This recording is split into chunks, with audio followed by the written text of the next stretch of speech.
Laut itu apa? Kata Abu Bakar As-Siddiq, al-fasad bil barri, al-fasad bil qalb, kerusakan di hati. Jadi maksudnya lautan itu diumpamakan Abu Bakar adalah hati. Kalau manusia hatinya udah rusak, penuh dengan benci, dendam, ya, kemudian kedengkian, hasad, itu akan jadi masalah. Bahkan bisa rusak lautan itu, ya, hati manusia. Maka itu saudara, orang yang dilarang oleh Allah dalam hal ini, jangan kamu ridho terhadap dunia, karena dunia itu akan menjadi benalu kalian. Kamu hidup di dunia, kutitipkan untuk ibadah, beribadah, jangan serahkan terhadap dunia. Dunia itu cuma sendal gurau saja, tempat permainan kamu. Wa hadhil hayatud dunya illa lahun wa la'ib wa inna ad-daral akhirata la hiya al-hayawan law kanu ya'lamun. Tidaklah kehidupan dunia itu melainkan kehidupan sendal gurau saja, dan juga lagi permainan. Kayak permainan aja kita hidup ini, seperti permainan kita sebagai sendal gurau kamu di dunia, permainan saja. Oh ya, tetapi kehidupan yang abadi, kehidupan yang kekal, kehidupan yang sebenar-benarnya kehidupan adalah kehidupan akhirat. Jika kalian semua mengetahui itu, sudah. Jadi dunia itu cuma patah morgana doang, ya. Jadi jangan kita merasa hidup di dunia itu selalu ridho dan cinta sampai takut kita berjumpa dengan Allah Subhanahu wa Ta'ala. Jadi kalimatnya di sini menarik Pak dalam Quran ini.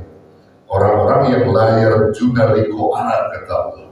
Mereka nggak mau berjumpa, nggak mengharapkan gitu berjumpa dengan kami. Padahal kunci akhir hidup kita kan berjumpa dengan Allah. Tapi dia nggak harapkan itu. Dia nggak harapkan. Justru mereka hanya ridho kepada dunia. Nah, itu akan menjadi benar buat dia, dan bahkan bumerang, ya, yang menjadi hukuman dari Allah kepada mereka. Sejarah banyak membuktikan, saudara, kalau sekiranya manusia jahat dulu bisa bangkit kembali dan dia bisa bercerita, kita akan diceritakan kisah kita. Padahal Quran sudah memberitakan itu, bukan dengan sosoknya, tapi dengan kalamullah. Mungkin orang-orang sekarang kalau dengan kalamullah nggak menarik, pelakunya aja deh. Kalau Allah dengan izinnya bisa mendatangkan itu, bisa saja. Tapi kan nggak mungkin terjadi itu, saudara. Cukup iman kita Quran yang bicara, maka kita yakinkan bahwa itu adalah kebenaran mutlak dari Allah Subhanahu wa Ta'ala yang pernah terjadi di masa lalu. Contoh, 4 manusia yang kehidupannya, ya, diabadikan Allah dalam Quran. Manusia jahat yang memang sudah ditunggu dalam api neraka. Mereka bukan orang-orang sembarang, saudara. Mereka adalah orang-orang yang sudah diberikan kenikmatan oleh Allah, namun mereka tidak sadar diri. Mereka justru ridho dengan dunia yang pada akhirnya Allah akhiri kehidupan mereka amat sangat mengenaskan, yang mereka diazab oleh Allah Subhanahu wa Ta'ala. Siapa mereka?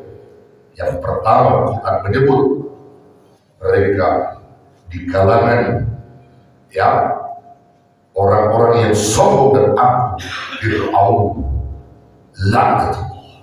Bagaimana kesudahan Fir'aun, saudara? Kalau mereka, Fir'aun ini, bisa diizinkan Allah bicara di depan kita, dia ceramah, semua pada sadar. Tapi buat apa iman yang Allah berikan? Cukup Quran yang bicara kalau Allah yang memberitakan itu semua. Kita amantu billah bikalam, aku beriman kepada Allah dengan kalamnya.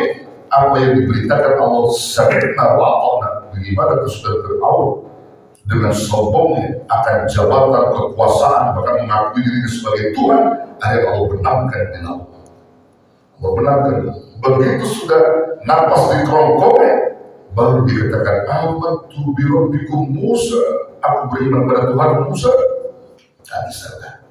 Dan di kerongkongan digorgel, tak bisa tenggelamkan malaikat, mati.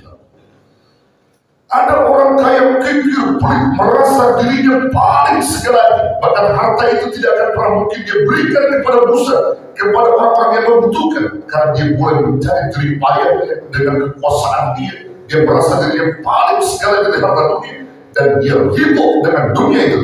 Akhirnya Allah bagaimana kesudahan mereka? Siapa? Korun. Allah tenggelamkan berikut harta. Ini contoh-contoh yang sudah Allah berikan kepada kita. Mereka rindu kepada dunia, tidak abadi. Akhirnya Allah tenggelamkan korun itu. Allah benamkan ya di dasar laut, di dasar bumi beserta harta-hartanya. Masya Allah. Siapa lagi? Orang jahat Abu Jahal dan Abu Lahab, jahat paman Nabi. Allah akhir kesudahannya bagaimana? Abu Lahab diberi penyakit yang sangat menjijikkan, yang sangat tidak mengenakan, ya, dihukum oleh Allah. Yang pada akhirnya ketika wafat dia mati, gak ada yang berani memotong dan bahkan mayatnya seperti bangkai binatang pakai bambu untuk menguburkannya di apa namanya dicocok bambu itu. Beserta istrinya Abu Jahal. Abu Jahal sampai sekarang kuburnya, walaupun ratusan tahun lamanya, diziarahi oleh banyak orang Islam, tapi ziarah bukan membacakan doa, tapi melemparkan batu-batu saking kesal. Itu bukti tanda orang yang mampu, orang-orang yang jahat. Apakah belum cukup berita itu menyentuh hati kita, orang-orang yang mengaku beriman kepada Allah? Itu semua adalah fakta Quran yang menggariskan dan buktinya ada nyata di dunia ini. Tapi kita sebagai orang-orang beriman mengakui bahwa dengan iman kita semua itu pernah terjadi, dan jangan sampai terulang kembali peristiwa Fir'aun sekarang. Jangan terjadi lagi korun-korun sekarang, jangan terjadi lagi Abu Lahab, Abu Jahal sekarang, karena semua sudah diberitakan oleh Allah Subhanahu wa Ta'ala. Begitu sudah. Ini yang diartikan jangan pernah ridho kepada dunia. Biasa aja, saudara. Kalau dunia itu biasa aja. Ya.